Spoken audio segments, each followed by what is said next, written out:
গাজীপুর বাসন bypass dress in style limited ফ্যাক্টরিতে ভয়াবহ অগ্নিকাণ্ড। বিস্তারিত থাকছে গাজীপুর থেকে মোহাম্মদ মাসুম রানার প্রতিবেদনে।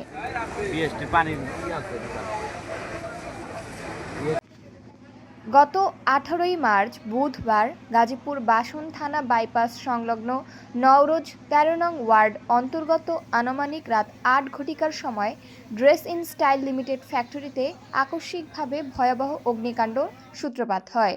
এতে প্রতিষ্ঠানের পোশাক তৈরির ব্যবহৃত 130টি সুইচিং মেশিন, যার আনুমানিক মূল্য 1,20,00,000 টাকা, নিটিং মেশিন 14টি, যার আনুমানিক মূল্য 1,20,00,000 টাকা, শিপমেন্টের জন্য তৈরিকৃত পোশাক যার মূল্য আনুমানিক 50 লক্ষ টাকা, প্রস্তুতকৃত পোশাক তৈরির ব্যবহৃত সুতা যার আনুমানিক মূল্য 30 লক্ষ টাকা, অ্যাক্সেসরিজ যার আনুমানিক মূল্য 10 লক্ষ টাকা, ফেব্রিক্স যার আনুমানিক মূল্য 50 লক্ষ টাকা।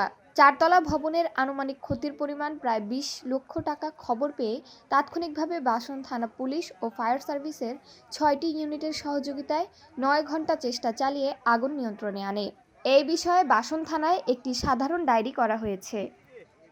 লাইন ছাড়াও কি আগুন দেখো না ধরে আগুন দেখো না এগুলো আছে করলে বাসনে দাও এইটাই তো আগুন ধরলে পুরো এটাকে দিতে আগুন এই পর্যন্ত দাবে না কোন পর্যন্ত যাচ্ছে